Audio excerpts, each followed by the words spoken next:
Family, family, family. There is someone on your team that you need to talk to. They've been showing up late, they've been dropping the ball or bringing an attitude, and you've been putting off the conversation.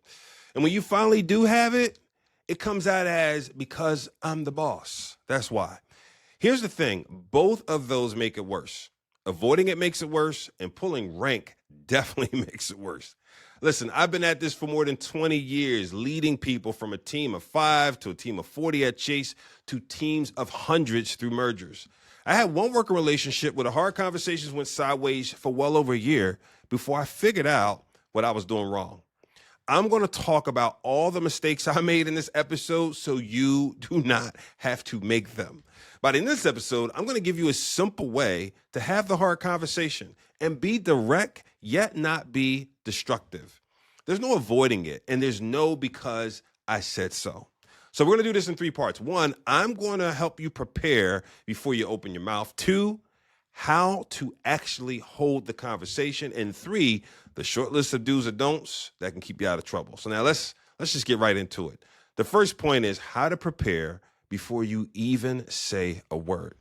So for more than a year, I had a colleague where our conversations kept turning into what felt like confrontations. I'd walk in, I'd present my thing. I was so prepared. And I would expect her to get on board and let's move on with it. But things kept mushrooming. Things kept blowing up. And by the way, let me clarify, blowing up doesn't always mean a tragic scene. Sometimes it turns into avoidance. Sometimes it turns into less collegiality. And those uneasy feelings start to show up in different ways, in staff meetings, in the hall, in the break room. And see, the issue wasn't the work. It was that I never stopped to understand how she liked to communicate. I like immediate action and closure so I can move on. She often wanted more information and time to think about it. The day I figured that out, the confrontations largely disappeared. Why?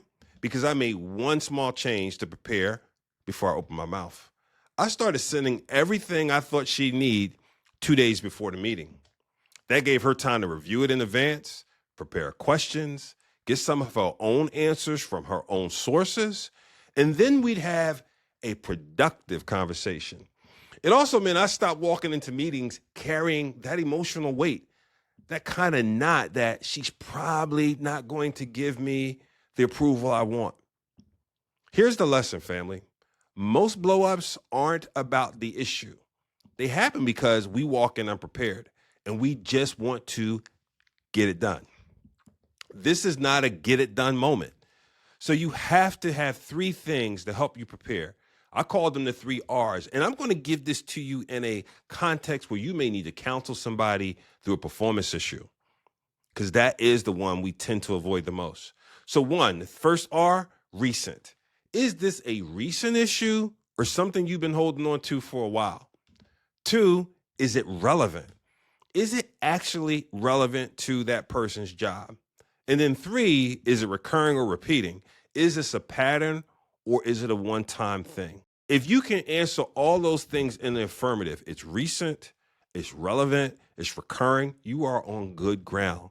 And you need to be honest with yourself because we tend to collect evidence to really prove we are right all along. What you want to do is be objective. You also want to manage yourself first. Calm your ego. Patience over reacting. You want to pick the right setting. And by the way, your office, whether you believe it or not, is a power center. It can put the other person on a defensive before you even say a word. A neutral space. It lowers the temperature. Pick a neutral space. And then think about their communication style, not just yours. So before the conversation, get a page in front of you and literally write it down. 1, your factual observations, actual dates and specifics, not your feelings, not they always do. You need factual observations, actual dates with specifics. 2, go through the 3 R's check. Recent, relevant, recurring. And then 3, the emotion that you're carrying in. Name it out loud so you can set it down. Name how you feel as you even start to prepare for the meeting. When you go to meet with them, name those emotions and write them down. And 4, where you'll meet, and not your office, not your large workstation. Pick somewhere that is neutral. 5, last but not least, one note on how this person prefers to be talked to. Make sure you know that.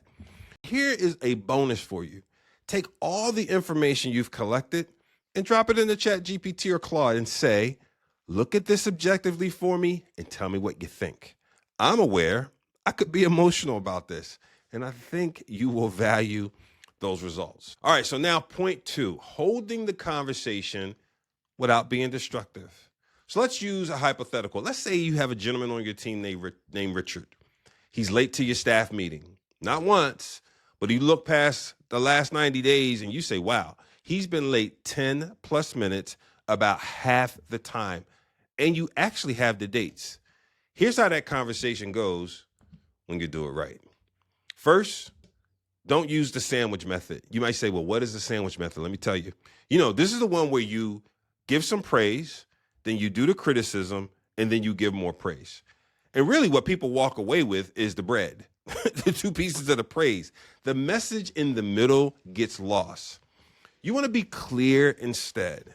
And here are 4 moves that can help you be clear.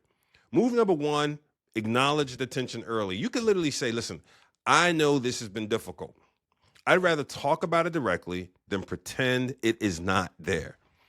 2 sentences, and the whole conversation opens up. Move number 2, ask what they need. And then, friend, actually listen. And you can literally say to them, what do you need from me here? So in this case, Richard, what do you need to be on time to staff meeting? And then wait. Let Richard talk it out loud. Move number 3, then be direct without being destructive. You can hold the standard without stripping someone's dignity. Paraphrase back what you heard from Richard, so he knows that he was understood. And focus on the behavior, not the person. Example, you were late on these specific dates. Never such things as you're always late and unreliable. Dig in for the root cause, or you'll keep treating symptoms forever, and that's so important. Move 4, gain agreement on the next steps. What will Richard do differently in his words? And overall, family, this is so important. Keep the whole conversation private. All right, so here's the Richard script. I'm going to give it to you. Let's play it out. 1, state the facts. Richard, over the last 90 days, I've seen you arrive 10 plus minutes late about half the time. And here are the dates. 2, what do you need from me, Richard, to be on time?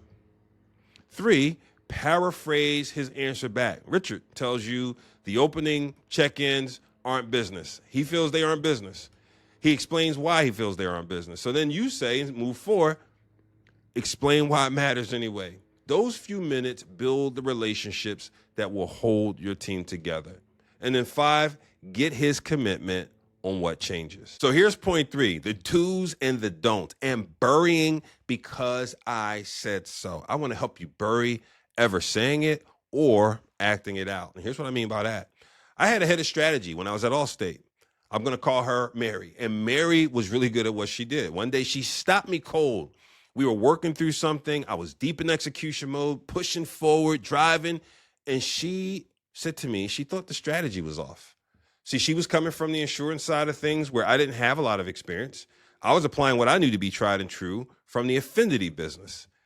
And so in my mind, I decided what she was saying just meant she just didn't understand my world. I didn't say it, but I acted out because I said so. I wasn't trying to hear her. I was trying to move past her in that moment. Now, here's what I had actually done wrong, and it wasn't about strategy. I hadn't invested in the relationship yet. I had not poured into her. I had clearly not listened to her, not just in that moment, but up to that point.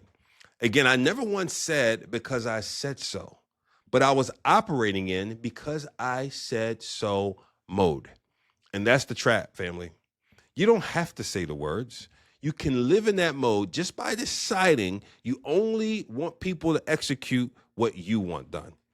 And the second you do that, you shut off their ability to contribute, which at Allstate meant I was shutting off the exact insurance expertise I had hired her for. Just think about that. So here's the lesson to take away. Because I said so is rarely a sentence, it's a posture. It shows up as not listening, as pushing past, as treating someone's pushback as a problem instead of a contribution. And the antidote is the relationship. When you've genuinely invested in someone, you actually want their input. And the hard conversations get easier. They don't disappear, but they get easier because the trust is already there. So build the relationship constantly before you need it. Now, here's the short list of do's and don'ts. Do keep investing in relationships. Strong ones make hard moments survivable. Don't wait. Issues don't age well. They actually rot. Don't operate in because I said so mode. Spoken or unspoken, the moment you only want compliance, you lose everything that person could have contributed. Don't handle hard things over email or text, please. Tone dies in writing, no matter how good your intentions may be. And this one's big. Keep feedback private. Keep celebration public. Correcting someone in front of others is the fastest way to make sure no one ever tells you the truth again. Never flip those two. Private feedback, public celebration. So this week, I'd like you to do three things, family. One, make one genuine relationship deposit with a team member when nothing is wrong. Two, find the one place you've been pushing past someone instead of listening and go back and ask them what you've been missing. And then three, take the conversation you've been avoiding and have it in person and in private. That's the work, family. It's direct. It's not destructive. There's no avoiding it. And there's no because I said so. Go have that conversation and be the leader that you needed.